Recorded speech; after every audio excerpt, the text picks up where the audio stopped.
The United States has warned Kim Jong Un not to strike an arms deal with Vladimir Putin. The North Korean leader is travelling by armoured train to eastern Russia for a meeting with the Russian president. He's expected to seek Russian economic aid and military technology in exchange for munitions, which would support Moscow's war against Ukraine. Kim is being accompanied by senior military advisors on what is his first trip abroad in 3 years. The last time they met, it was a different world. Pre-pandemic, pre-Russia's invasion of Ukraine. 4 years on, they're due to meet again. North Korea's Kim Jong Un choosing Russia as his first foreign destination since COVID-19 struck. Because it appears that thanks to the Ukraine war, Vladimir Putin needs him. No, this is clearly Russia running short of ammunition right now and having to go to North Korea. There are very few countries that they can go to get this type of ammunition. Back in July, Russian Defense Minister Sergei Shoigu visited Pyongyang. He was Kim's special guest at North Korea's military parade, marking the Korean War armistice. Another chance for Pyongyang to show off its expanding nuclear program. And an opportunity for Moscow to strengthen military ties with its neighbour. But what will North Korea get in return? While Kim Jong Un pours resources into the military, the country desperately needs basics like food. North Koreans are looking for economic support, fuel, food, sources of cash, anything that can help to keep the regime afloat. And Russia seems to be ready to provide that, even through violation of the UN sanctions. Those UN sanctions also include a ban on any arms trade with North Korea. But with Russia also facing sanctions from the West over its invasion of Ukraine, these two countries are getting closer. The Kremlin has already suggested Pyongyang join joint naval exercises with Moscow and Beijing. A weapons deal could be next.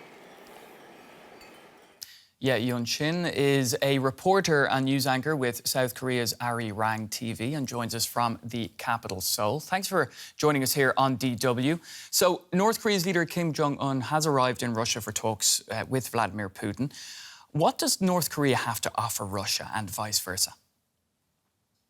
Right, Pablo, as you mentioned, North Korean leader Kim Jong Un seems to be heading towards Russia's southeastern city of Khabarovsk right now instead of Vladivostok, where many thought he would go, because that's where Vladimir Putin has been for the Eastern Economic Forum.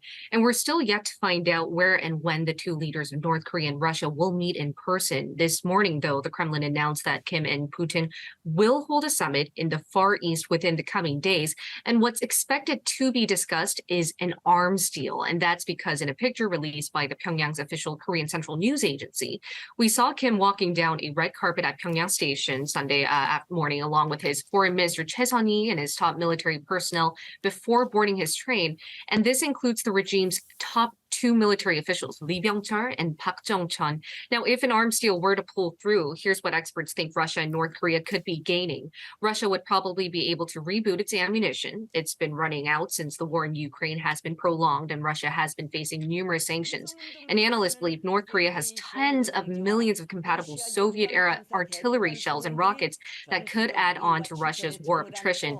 And North Korea, in return, would receive energy and food aid from Moscow. We may even see Moscow share its nuclear or satellite technology or former forces operation experience to North Korea, which Pyongyang would use to upgrade its existing weapons, mainly for its nuclear-propelled submarine, which Kim Jong Un has made very clear in the past is critical to strengthen the country's second strike capability.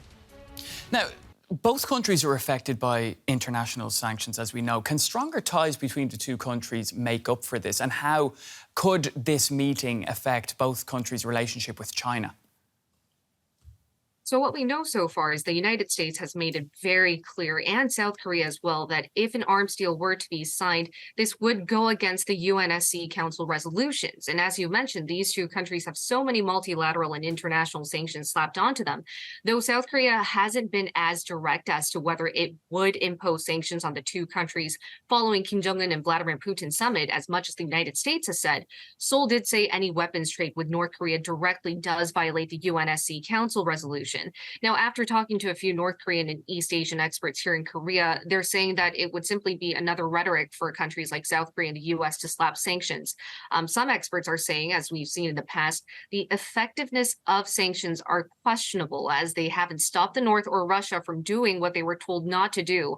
As for relations solely between North Korea and Russia, the upcoming summit could open up the gates for a stronger alliance, especially one that also includes China. It's thought that the Russian Defense Minister Shoigu proposed to Kim Jong Un in his visit to Pyongyang in July that they asked the North to join their joint Russia-China military drill, and China hasn't made any comments to that yet, nor did China make any active comments on what will be happening at the summit between Vladimir Putin and Kim Jong Un. So we're still yet to see what China has to say on this, because it might be another alliance between China, Russia, and North Korea versus South Korea, Japan, and the United States. And we'll be keeping a close eye on the developments there in this meeting between Kim Jong Un and Vladimir Putin. Thanks for that, Yi Eun Shin from South Korea's Arirang TV in Seoul. Pleasure was mine.